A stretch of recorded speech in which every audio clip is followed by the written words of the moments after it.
Good morning and welcome to the DFS Army YouTube channel.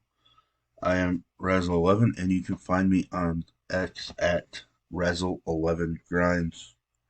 Going to take a look at some pitching for today, the 21st of August, um, Monday, with an 8-game main slate of action.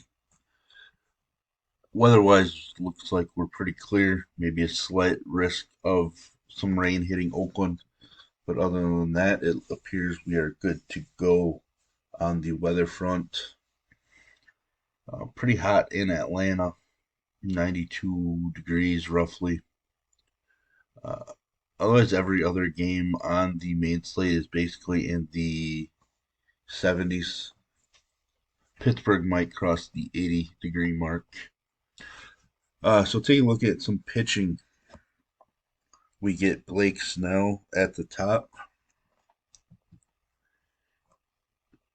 taking on the Marlins and Johnny Cueto.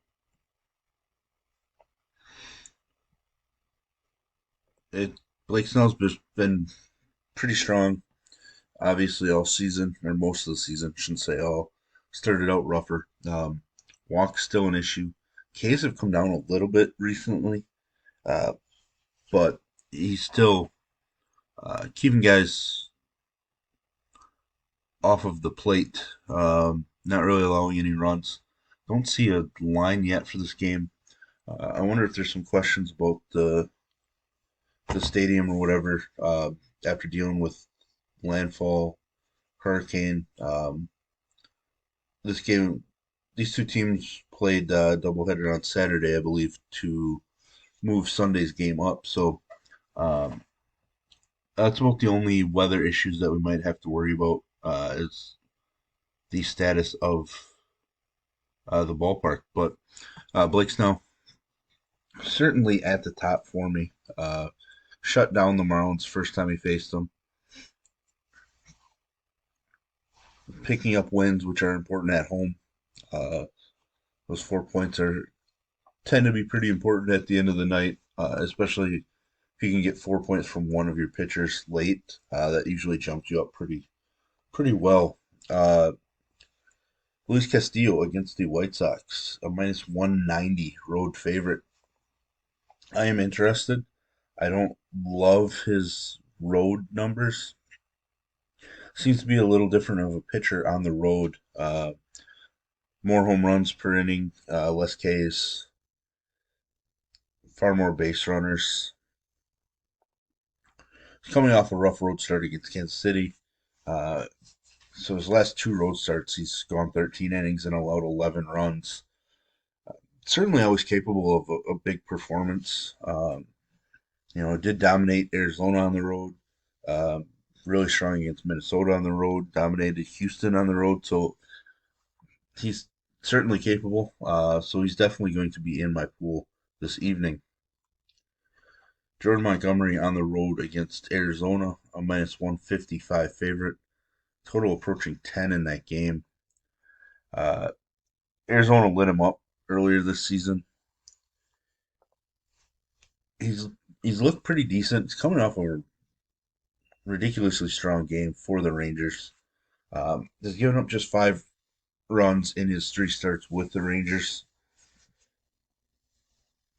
I just don't know if I want to pay 9,800 for Jordan Montgomery. Uh,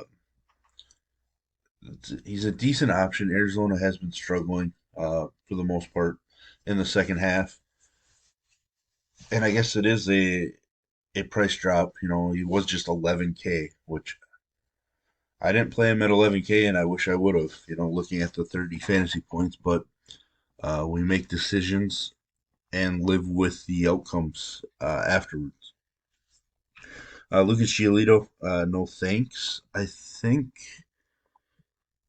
he just hasn't looked strong with the Angels. He was solid against the Giants, um, but man, I don't.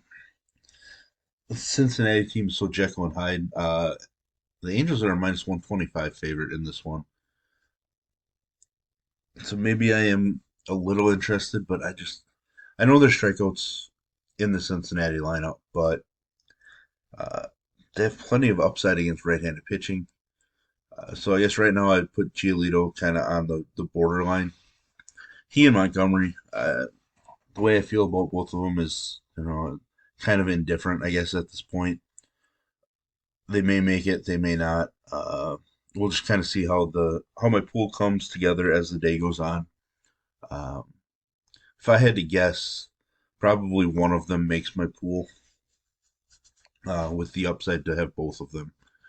Ashcraft in that same game. This time around at the major league level, he's getting it done.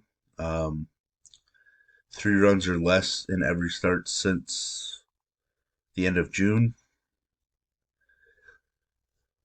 His first start back from the minors wasn't good, and then since then everything's been really strong. Uh, K's are kind of all over the place though. Two last game, two against the Dodgers, just five, but they had 7 and 8. So I think there's upside with him. There's a rumor that Mike Trout might be returning. His overall numbers are better on the road as well, which is nice here. Uh, I'm not gonna lie, I think I have more interest in Graham Ashcraft than Giolito, but Ashcraft can get blown up pretty badly. Be interesting to see what Angels lineup comes out with Mike Trout in it and how they work with all the outfielders they have now. So James Paxton, a minus 130 underdog, I guess. Looks like Houston's a minus 130 favorite. Um, I don't mind Paxton. Hasn't been as strong on the road. Uh, has had a home run issue recently. Multiple home runs allowed in 2 out of his last 3 starts. Strikeouts have been down a little bit. I mean, Paxton feels like a guy who probably should fade. Um, eliminating the name value to him. Uh, but if Houston's without Kyle Tucker again, I raises my intrigue level a little bit. So we'll have to pay attention to that Houston lineup. Toussaint, it's been pretty good in Chicago. Coming off a bad start against the Cubs,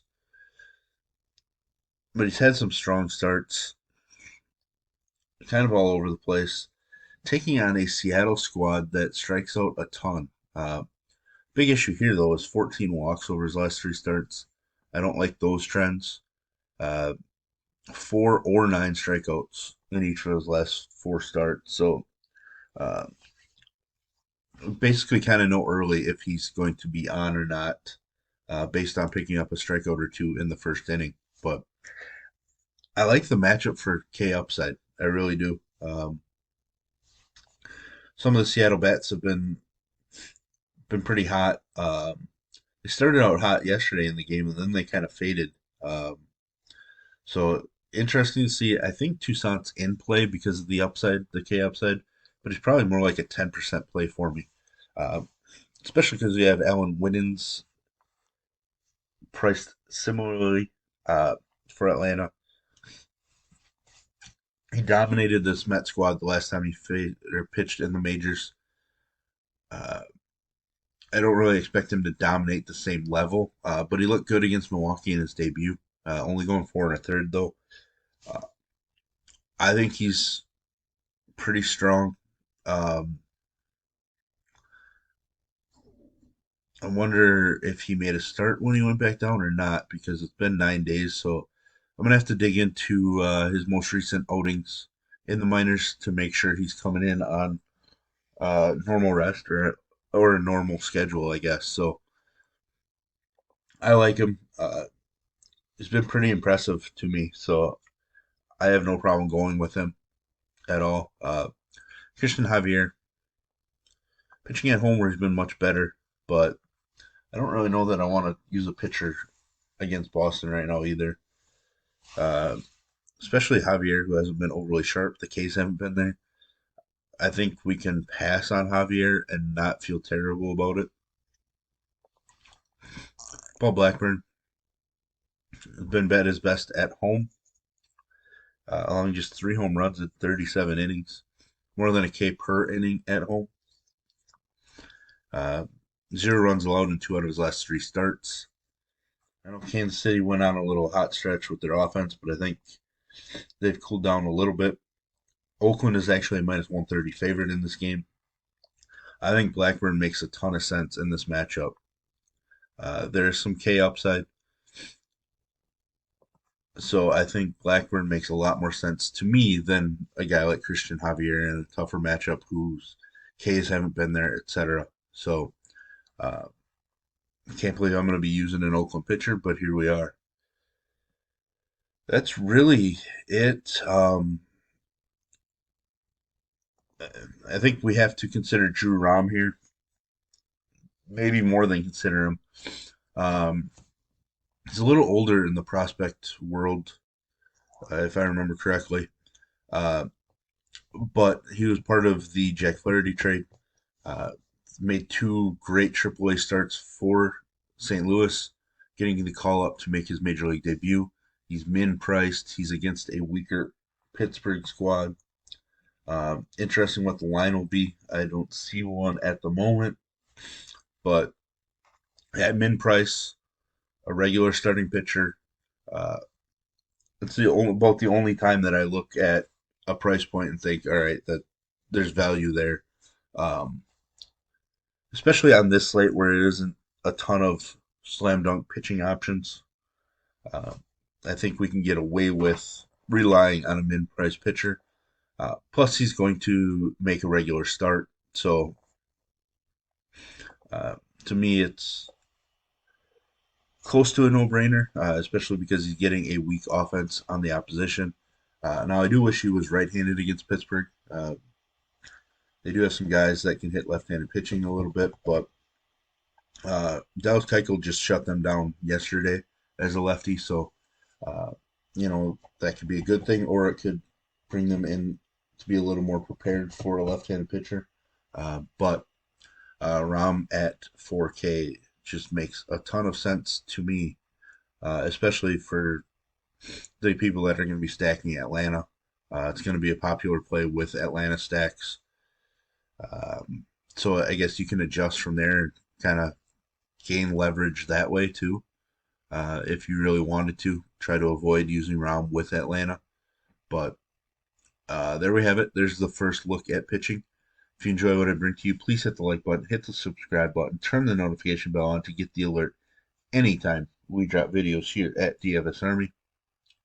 And if you want to join us, get access to our coaches, tools, sheets, Discord. I'll put links in the description below. You can use promo code RAZ, RAZ, for 10% off monthly. And as always, best of luck, everybody.